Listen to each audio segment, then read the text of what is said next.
Hello, welcome pen friends. Welcome to the August 2023 progress report. This is where I just come in at the middle of the month and tell you how it's been going with writing with my chosen inks and fountain pens. So I think we're going to start with the with the report card because I just cannot remember to come back to it. So we'll just start here and then flip through and you'll get to see the larger writing samples and everything too. But for some reason my brain just won't, put any allowance for remembering to go back to this. So we'll start with it. They'll solve that problem. The first pen is the Lamy Al-Star Purple with a 1.1 Lamy nib and Private Reserve Black Cherry. This has really been one I've reached for. It's really flowy, no hesitation, no sweet spot, just, it's very forgiving, and I really like it. I gave it an A+. It's a beautiful ink, and I love the way the nib flows with it, and the color is so rich and saturated. It's really nice. We'll be seeing the larger sample here in a minute. So A+ right off the bat. And then next up is my Lamy 2000 with a broad nib and Rohrer Klingner Alt Goldgrun. And this surprised me. I wasn't sure that I was going to like this as much, but it's wonderful. And of course, this is a really wet, flowy nib anyway. I included it with my stub nib month because it to me, it really is more of a stub nib. I'm not sure if you can see that. Let's see, where should I be to... But it's definitely flatter and it's rounded and it's, it's a broad nib, yes, but it's different. So, yeah, I gave this an A+ too. It's beautiful. It's got nice shading, and I was just surprised how much I like it. It's going really well for letter writing, and I'll talk about that in a little bit because I had a really bad stall out, but I'm back at it again, writing again. So next up, the third pen is the TWSBI Eco Rose Gold and White with a 1.1 TWSBI stub and KWZ Standard Turquoise. This is beautiful. This is so flowy. It's just ridiculous almost. And yet it's not too much. It's not blopping all over the place. And it has a beautiful kind of a red sheen, which is almost impossible to show. You see it with your eye when you look at your page, Chamoy River, and also on the Cosmo. I'm using Cosmo Air Light, I think it is, using some up for letter writing. And yeah, this is great. I definitely reached for it. The first three were just, wow, bang, right out of the gate, A+. I couldn't believe it. And then next up is the Jinhao X750, pen number 4 here, with a 0.8 Nemosine stub. And it is one of my favorite nibs. It's a nice small kind of stub, and it's rounded. It's really easy to write with. It's even less of a sweet spot on this one than, with a Lamy stub where it's a little sharper. But this is really nice. And I put in it Robert Oster Old Book Smell. And this has been really, really good. Now, I like it, I don't like it on CVS Caliber paper, but I do really like it on Chamoy River and Cosmo paper, which is what I'm using right now, mostly. I gave it an A. I think it would have got an A+, but I'm not going to call it dry, but it isn't as flowy as Sailor 50 States Texas was in this same pen. And I think I've had a few other colors too where I felt the ink was just more flowy. But that's being nitpicky. It's actually really good on Chamoy River paper. So it fulfills what my duty, not just duty, but my a wonderful activity of writing letters is. This is what I'm doing this month. So it's perfect for what I'm doing. So next up is the another Lamy Al-Star it's the graphite one, and I have a 1.5 on this one. Now, I kind of regretted that because I'm more comfortable with the 1.1. I do love the 1.5, but my writing isn't, I have to slow down so much with this nib that it frustrates me. And also, I like my printing better with this nib. I can do printing, but I don't really print letters very often. And I think that's a speed thing too. I like to go fast. But, it might behoove me to go slower anyway. but what I'm really planning is between now and the next couple of days, I'm going to put either a Lamy broad nib or a 1.1, whatever I can find that isn't attached and, you know, inked in another pen, which should be pretty easy, because I think most of my Lamys are waiting. But I did give it an A. I'm wishing this was a 1.1, well, or a broad, yeah. So it's still great. It's got the Pilot Iroshizuku Fuyu Shogun, which is one of my favorite grays. It's not my top favorite. My top favorite is always Graf von Faber-Castell Stone Gray. That's my favorite one. And it actually has a lot in common with this ink.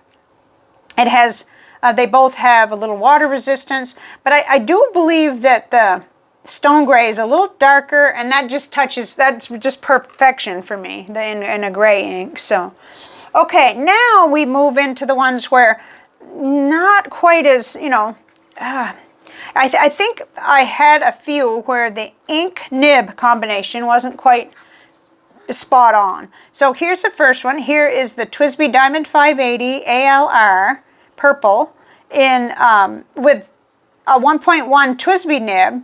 And I'm remembering this nib not feeling dry. I don't know if you can see, like right there. Let's see, let me get that up higher. Right there is an example where, you know, it doesn't quite complete the letter, and it just felt a little bit dry. If I was sitting there writing a letter, I wouldn't pick this one up first because of that. I think it's a nib ink thing. So, but we'll look at the larger, you know, samples. This was Mont Blanc Lavender Purple. Sometimes I forget to, I have the card right in my hand and I still forget to say it. So I gave it a B+. And then next up is the Retro 51 Tornado. Ultraviolet is the color of the pen, and it's got a 1.1, it came on it. I think this is a Schmidt, but I'm not sure. I think so. Nib unit. Okay. And I remember this being super flowy with other inks, and it is with this one. I gave it an A. I said very reliable. The nib is not as enjoyable as the Lamy 1.1. Yeah, I'm trying to get a handle on that. Why? I said nitpicky, however, as this is actually very good. Yeah, so I'm still trying to figure out why I feel like the Lamy nib feels better. Could even be the grip.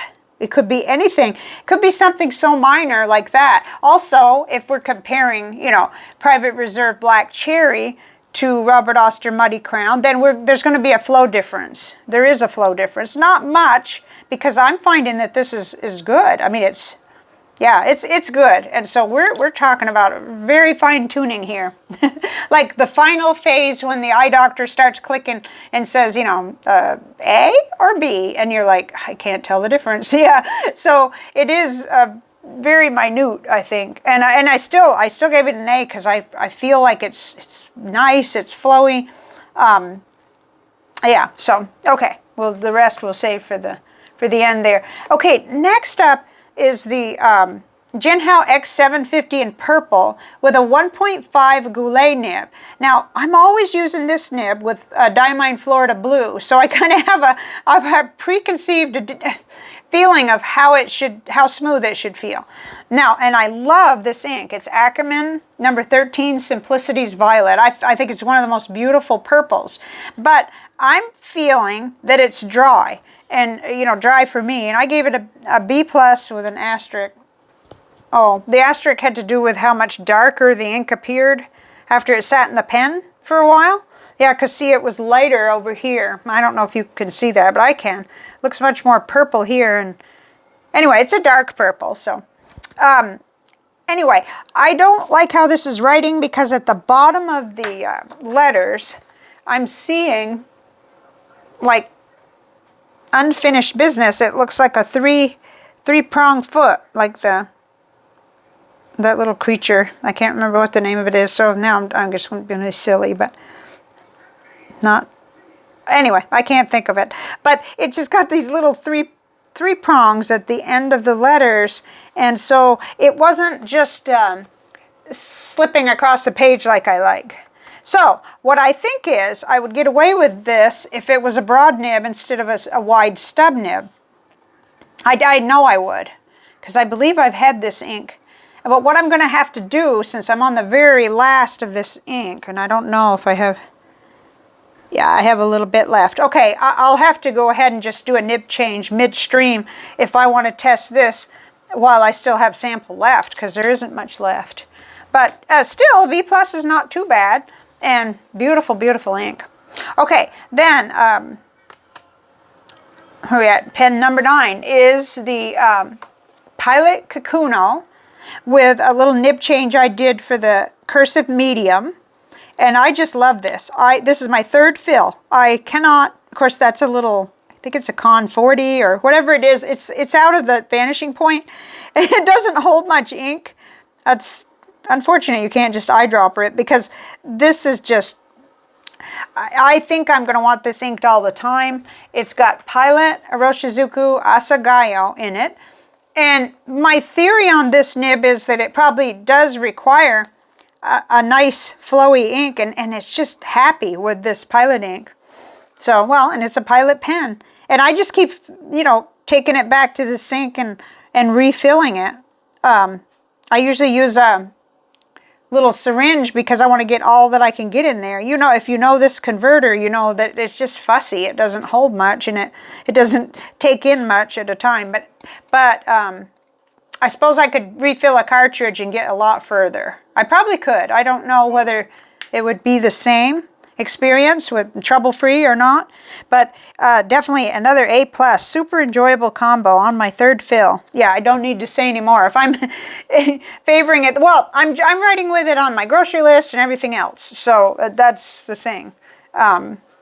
I tend to like these little pens that are like that. So then we'll have to flip the page for the one that had to take up the whole, you know, the whole universe here, which is the Opus 88 Demonstrator with a Pilot Parallel 3.0 nib unit in it.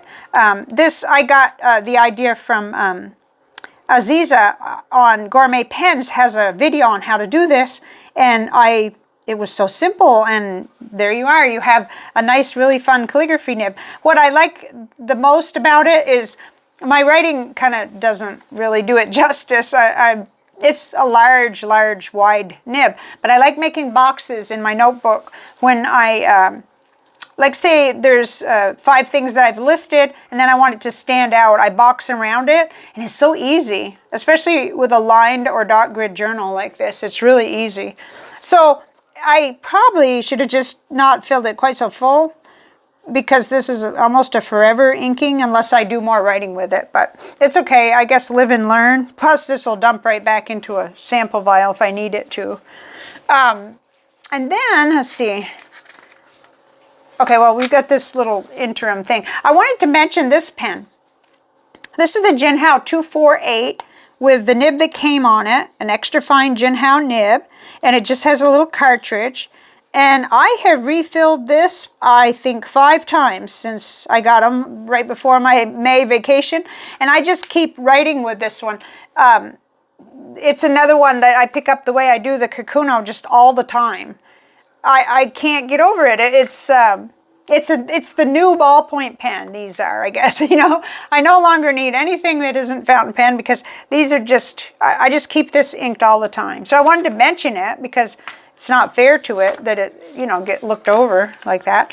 Okay, so here we are on the actual writing sample. So hopefully you can see everything. I only did the chromatography where I really wanted to see it. I hadn't seen it before. So I did do the Private Reserve Black Cherry, because I hadn't seen that one before in chromatography. I love this. It's really nice. And it's pretty when you go ahead and use a water brush to lift it too. It kind of becomes a pinky, kind of light maroon color, and I really like it. Yeah, these Private Reserve inks have my attention. So, and the nib, like I said, is great. And then next up, of course, the Lamy 2000 with the Rohrer Klingner Alt Goldgrun. Very, very nice and reliable and flowy all the way through. You actually don't see too much of a fade out either. I mean, you know, it's always going to be just a little darker when your first words, but then I like how it kind of keeps up and is really good quality. So, okay, it should be, right? Lamy 2000. I ended up liking the broad nib on Lamy's regular pens better than on their 2000. You know, that's why I ended up falling in love with the Jinhao 80s, because you could put the Lamy broad nibs on them and have all these different Lamy 2000 looking sort of hybrid pens running around, you know. So, in fact, it's got me interested to go back and get that one inked up, the Jinhao 80 with the broad nib. Okay, so then next up, the TWSBI Eco Rose Gold with the KWZ Turquoise. Ah, beautiful. Again, nice and steady and keeps up, and you know, all the writing to me looks very much the same. I got a lot of shading. I don't see quite as much red sheen on this sample here, so you're probably not seeing it either. I don't want to make you dizzy. Okay, then here we are with the X750, the little ivory one, this one here, with the Nemosine nib. And yeah, no problems on this paper. Just you don't really want to write with it on the CVS caliber with this nib, because it's like chalkboard, kind of ugly. Doesn't really work. But yeah, nice. Nice on this paper, okay? And then, ooh, I'm seeing kind of a fade out here. Now that's interesting. That could be because of how fast I write. So, here we are with the Lamy Al-Star Graphite with a 1.5. We start out strong, and then it starts to get considerably lighter toward this last paragraph, which sometimes I'll recap and put the pen down and then start writing again, just to purposely make pens, you know, start out again with more saturation, you know, let it sit there. But I don't think I did here. I just charged through, so. Looks like I left some room on this one. Okay, so again, it was great though. I just want to put a broad nib on it. And then the TWSBI Diamond 580 with the Mont Blanc Lavender Purple, isn't that pretty? It's really nice when you activate it with water. Let's see, Diamond 580. Let me look back here for just real quick. Suddenly just wondered. Feels dry, flow, not what I expect from this nib. Yeah. Wonder why I left room though. There's no change. I'm not going to change the nib unit on that. That's a whole clean out and everything. Anyway, I left a little room. And usually when I do that, it's because I'm going to do a nib change. So I don't know. In this heat, I got a good excuse for whatever brain glitches come about. Okay, next. Okay, I decided not to do that one. I know I have about 6 of these in Muddy Crown chromatography somewhere, so let's see. And this is the Tornado.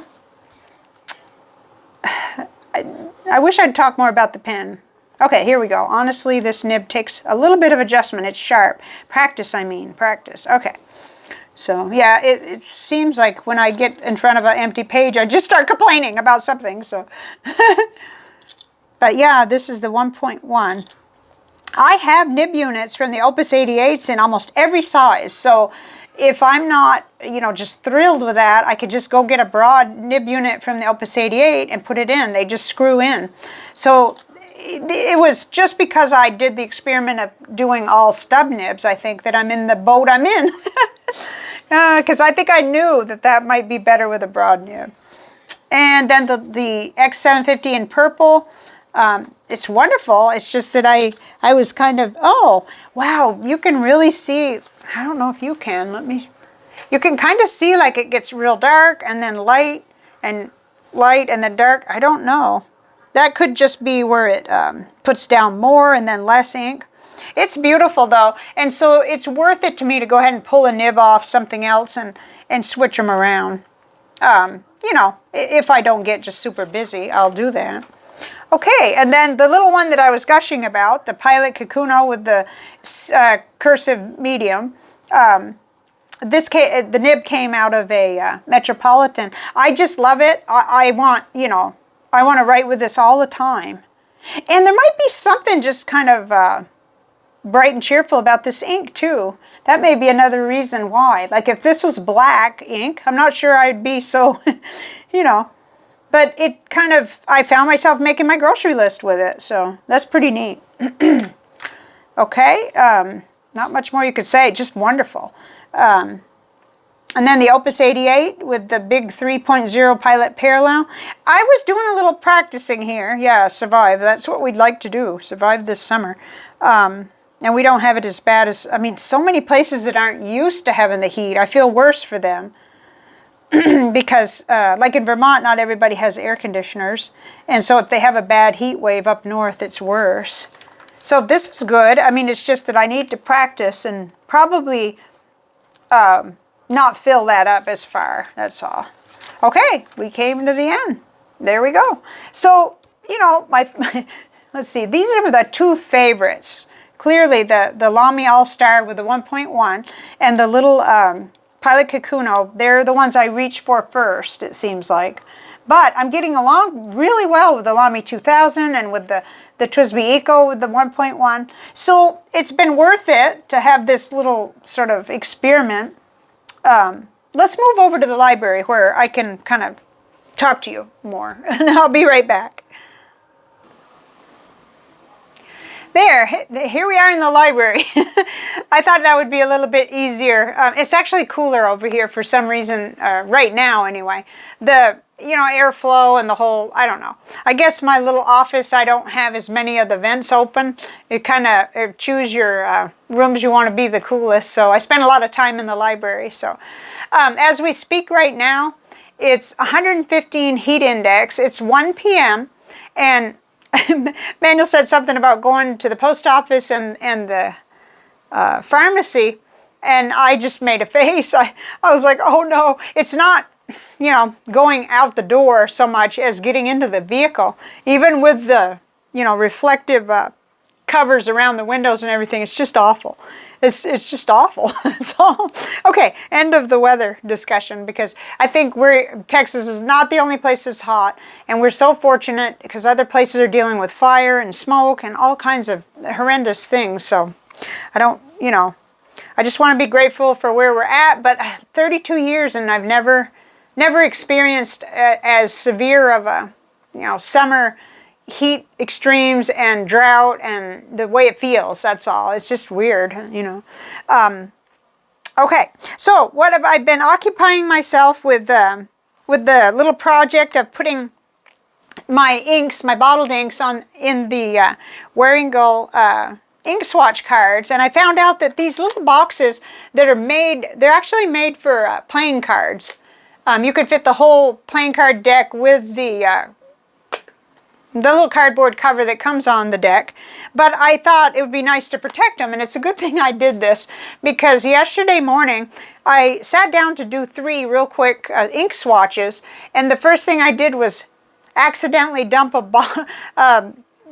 a little picante jar of water all over my desk, and thank goodness the binder was up safe, and these were in, you know, in plastic because everything was just swimming. Poor Coco, he was underneath and he just about took a shower, but the only thing that got ruined was 2 of my swatch cards. I have to redo them. So I started with the Pilot inks, and I've got most of them done in here. Also, I found out that if you just kind of, you know, fold it back, you got no problem. This will lie completely flat, which was one of the questions I had before for myself was, oh, am I going to be able to enjoy flipping this? You know, is it going to lay flat enough? And it just, yeah, it will. You just want to go ahead and work with it. And then when you close it and snap it, you're not back to square one, but it hasn't loosened up completely yet. So I've got, let's see, 3, 6, 9 of the Pilot inks and 1 the SBRE brown in here. So I'm just going to take my time. I'm going to go through, I'm going to pick all my favorite inks as I go. So at the first order that it'll be in will be, like, because Pilot I consider my favorite inks now. So those will be in the front. And then it'll be everything else kind of in as I pick them. So that'll be interesting. I'll move them around later because I want to see all the purples together and all the you know, like red and pinks and all that. So that's pretty much what's, you know, what's going on in my world right now. I'm working on catching up on my pen pal letters, but I had been in a real, like, writer's block or a dull brain. I wrote it out to one of my friends. I said, I just have a dull brain right now. Like, it doesn't feel like I'm doing much to talk about. It doesn't feel like I have anything but complaints coming out, you know, and that's silly. So it's like, oh no, you know, but once I get started, once I sit down and reread their letter and address the letter, you know, the envelope. That's one of the keys for me, is to address the envelope. And then that part's all done. All you got to do is write the letter and put it in, you know. It's more of a, like, well, I found after I started doing the little ink swatch book project that at least I had that to write about. That felt more interesting, because some of my choices in literature lately kind of might, you know, be an insult to the word literature. I don't know. But my nonfiction is perfectly legit, but I just tend to read trashy paperbacks during the summer quite often, you know, quite a bit. And mainly I fall asleep, you know, by the time I get to read in the evening, I'm pretty tired usually, depending on how much the cats have kept me up the night before. So there's a lot of really exciting things going on, but I want to do a separate video because I had a really big surprise yesterday. I'll just say that someone who wants to be anonymous arranged for a gift card for me at Apple Boom. And so I got an email from Juiced, I hope I'm saying his name right. Anyway, he set it all up, and I made this order, and it was like, wow. So thank you, whoever you are. You most likely watch my videos, so this is your thank you, because I don't know who you are, but it was a very generous gift, and I thank you very much. I'm just shocked and stunned and everything. And I think one of the things I ordered is on back order, so it'll be a little while, maybe a week or something. But then when that box comes, I'll do a video. And then, gosh, I got some envelopes and paper today, and a copy of the most recent Pen World magazine too. Thank you very much. I'm sitting down to write letters, and your letter is coming right up here. But it's just really neat. Some of those little things that happen, and some big things that happen that kind of they're surprises. I think it's when you get surprised. But I'm going to save for the other video that I want to do, because I just kind of want to do a general channel update, because I've decided how to spend the it was May, June, July revenue, which I will receive next Monday. I've already decided how to spend that channel money on something that I think will go a long ways, you know, for the channel. And I'll talk about that then too. But I wanted to make sure that I was, you know, here on the 15th with the progress report.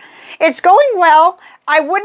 The only thing I would change is I would just change out some of those stubs for broad nibs, because I miss my broad nibs. And yet, like the first 4 pens plus the little Pilot Kakuno, I'm perfectly happy with that. So that's like 4, 5. That's 5 of the stub nibs that have worked out super well. And that kind of makes sense. You know, there's the broad nibs, I'm going to miss them, you know, when I don't have them inked up. And in fact, one of the first other pens I want to ink up is a TWSBI Go.